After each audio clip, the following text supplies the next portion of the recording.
car tu es Dieu au-dessus de la terre. Mesdames et messieurs, bon matin. Nous sommes vendredi le 11 février. Nous approchons à la fin de semaine. Après cette vidéo, nous se verrons lundi. Donc, pour ce matin, nous lirons Job 9. Le titre, c'est La réponse de Job à Bildad. Job 9, de 1 jusqu'au verset 35. Je lis pour vous. Job prit la parole et dit, je sais bien qu'il en est ainsi. Comment l'homme serait-il juste devant Dieu? S'il voulait contester avec lui sur 1000 choses, il ne pourra pas répondre à une seule. À lui la sagesse et la toute-puissance. Qui lui résisterait impunément? Il transporte soudain les montagnes. Il renverse dans sa colère. Il secoue la terre sur sa base et toutes ses colonnes sont ébranlées. Commande au soleil et le soleil ne paraît pas. Il met un sceau sur les étoiles. Seul, il étend les cieux. Il marche sur les hauteurs de la mer. Il a créé la grande Ours, l'Orion et les Pléiades et les étoiles des régions australes. Il fait des choses grandes et insondables. Des merveilles sans nombre. Voici, il passe près de moi et je ne le vois pas. Il s'en va et je ne l'aperçois pas. S'il enlève, qui s'y opposera? Qui lui dira, que fais-tu? Dieu ne retire point sa colère. Sous lui s'inclinent les appuis de l'orgueil. Et moi, comment lui répondre? Quelle parole choisir? Quand je serai juste, je ne répondrai pas. Je ne puis qu'emporter mon juge. Il m'exaucerait. Si je l'invoque, je ne croirais pas qu'il eût échoué ma voix. Lui qui m'assaille comme une tempête, qui multiplie sans raison mes blessures, qui ne me laisse pas respirer, qui me rassasie d'amertume, recourir à la force. Il est tout puissant. À la justice, oui, à la justice. Qui me fera connaître? Suis-je juste? Ma bouche me condamnera. Suis-je innocent? Il me déclarera coupable. Innocent, je le suis, mais je ne tiens pas à la vie. Mais je méprise mon existence. Qu'importe après tout, car j'ose le dire, il détruit l'innocent comme le coupable. Si du moins le fléau donnait soudain la mort, mais il se rit des épreuves de l'innocent. La terre est livrée aux mains de l'impie. Il voile la face des juges. Si ce n'est pas lui, qui est-ce donc? Mes jours sont plus rapides qu'un courrier, et il fuit sans avoir vu le bonheur. Il passe comme les navires du joint, comme l'aigle qui fond sur sa proie. Si je dis, je veux oublier mes souffrances, laisse ma tristesse, reprends courage. Je suis effrayé de toutes mes douleurs. Je sais que tu ne me tiendras pas pour innocent. Je serai jugé coupable. Pourquoi me fatiguer en vain? Quand je me laverai dans la neige, quand je purifie mes mains avec du savon, tu me plongerais dans la fange et mes vêtements n'auraient en horreur. Il n'est pas un homme comme moi pour que je lui réponde, pour que nous allions ensemble en justice. Il n'y a pas entre nous d'habit qui pose sa main sur nous deux, qu'il retire sa verge en dessus de moi et que ses horreurs ne me troublent plus. Alors je parlerai et je ne le craindrai pas. Autrement, je ne suis point à moi-même. Amen, amen. Vous voyez cette parole de sage. Il a dit plein de vérités ici. Il dit, qui suis-je pour m'emporter contre Dieu? S'il fait, c'est parce qu'il sait pourquoi. S'il donne le châtiment, il peut donner un châtiment à l'innocent tout comme au coupable. Donc c'est lui qui choisit à qui donner les châtiments, à qui donner des problèmes, à qui donner des maladies. Donc qui suis-je pour aller lui poser la question? Moi, j'attends seulement mon dernier demeure. Vous voyez, en toute chose, il reste intègre.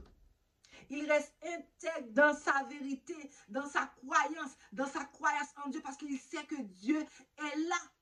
Au plus profond de lui-même, il sait que Dieu est là malgré sa souffrance, malgré sa douleur, malgré que sa peau lui pique, malgré tout le féro qui trompe sur son corps. Mais il sait que son Dieu est vivant.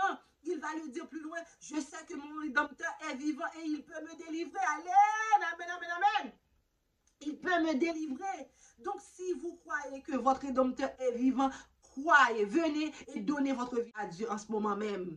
Au moment que vous êtes en train de regarder cette vidéo, venez et donnez votre vie à Dieu. Parce que c'est lui qui peut tout, les circonstances de la vie, c'est lui qui peut le changer. Il peut changer l'eau en divin, il peut changer ta vie en bien. Le mal qui pesait sur ta vie, si vous venez à lui, il peut le changer en bien. Le mal que votre famille, dans leur habitation, ont mis sur vous, il peut les enlever. Il peut vous donner une vie nouvelle, une vie renouvelée. Donc, qu'est-ce que vous avez à faire? C'est venir à Dieu et il va changer votre vie. Moi, je dis tout le temps, s'il peut faire ça pour moi et ma famille, il peut pour vous aussi.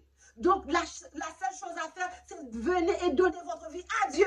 Donc, chers chrétiens, chers frères et sœurs qui regardent cette vidéo-là, n'attends pas qu'il est trop tard. N'attends pas, quand j'ai dit qu'il est trop tard, peut-être que le médecin a dit qu'il y a un cancer dans votre vie, vous avez 3 mois à vivre. N'attendez pas que vous arrivez jusque-là.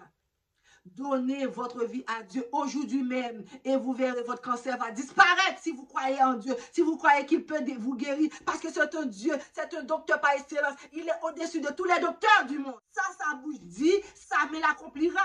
S'il dit qu'il va te délivrer, il va te délivrer. S'il dit qu'il va te guérir, il va te guérir. Crois en le Seigneur Jésus et tu seras sauvé, toi et ta famille. Donc, rentrez dans l'âge avant qu'il est trop tard. Rentrez au bercail avant qu'il est trop tard. Vous aussi qui avez été à l'église, qui a laissé l'église pour aller au dehors, revenez au bercail avant qu'il est trop tard. Quand vous voyez, nous vivons au dernier temps. Regarde toutes les signes qui fusent de partout.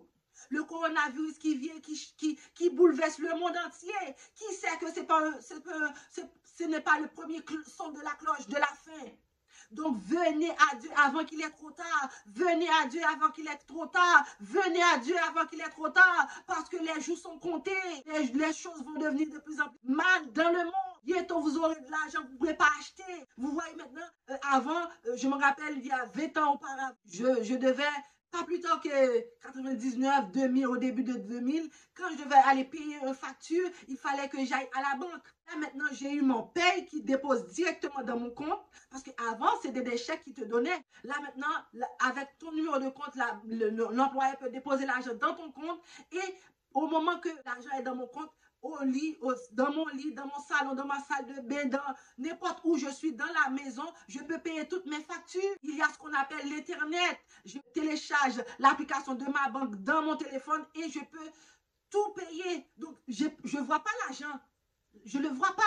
L'argent est dans mon compte, mais je peux quand même payer. Avant, il fallait que je vois l'argent que je touche pour aller dire, OK, $50 pour Bell, $50 pour Hydro-Québec, 50, tu sais, divisé comme ça. Il fallait que je touche parce que tu avais le chèque, il fallait le déposer à la banque, puis qu'on te donne l'argent, ensuite aller payer toutes les factures que tu avais. Là, maintenant, ton argent est déposé électroniquement dans ton compte. Tu vois des chiffres, mais ce n'est pas des papiers que tu touches. Donc, vous voyez comment que la technologie est assez avancée.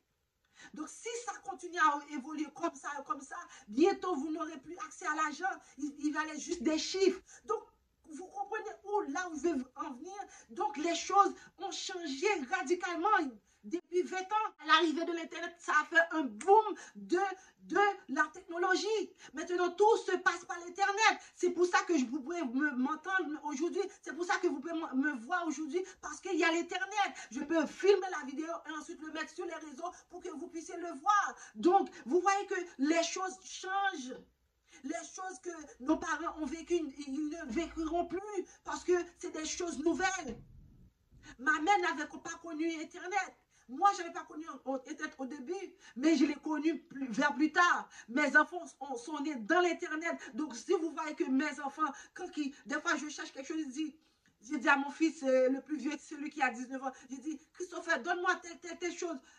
en un claquement des doigts, bam, bam, bam, il le trouve. Donc, vous voyez que la technologie change, la vie change. Donc, il ne reste pas grand-chose. C'est toutes les choses que la Bible parlait qui est en train de changer là, maintenant, qui est en train d'arriver. Il avait dit au dernier jour, il y aura des pleurs, des cris. Nous commençons à le voir. Nous commençons à le voir. Des enfants qui traînent leurs parents en tribunal pour déclarer que leurs parents sont inaptes, pour déclarer que les parents leur maltraité, pour déclarer que les parents leur devaient de l'argent. C'est quoi ça? Vous voyez, tout ça, c'est des signes du dernier temps. Donc, n'endurcissez pas votre cœur. Ouvrez votre cœur pour que Dieu puisse rentrer et s'installer dans votre vie. Installez Dieu dans votre vie et votre situation va changer. Et votre situation va changer. Et votre situation va changer. Je veux partager cette parole vivante avec vous. Restez à l'abri du mal. Restez dans la présence de Dieu. Restez dans la présence de Dieu pour qu'il puisse envahir votre vie, pour qu'il puisse changer votre vie, pour qu'il enlève le mal en bien. Restez dans la présence de Dieu. Restez dans la présence de Dieu. Alléluia. Restez dans la présence de Dieu. Car nous servons un bon Dieu grand et puissant qui peut nous délivrer de tout problème, de tout mal. Quittez mon Dieu agir pour vous, frère. Quittez mon Dieu faire travail, la faire avec vous. Même je qui a changé le moi-même, les qui a changé tout. Même je qui a délivré, les qui a délivré tout. Même je qui a sorti en Haïti dans la misère, les qui a retiré tout. Bien que voyager n'est pas la solution. Mais bon Dieu, quand utiliser différentes méthodes pour sortir dans le problème noir que vous vivez là. Donc, entrez, venez jouer mon Dieu. Bye mon Dieu, que vous pouvez comment situation la vie va changer.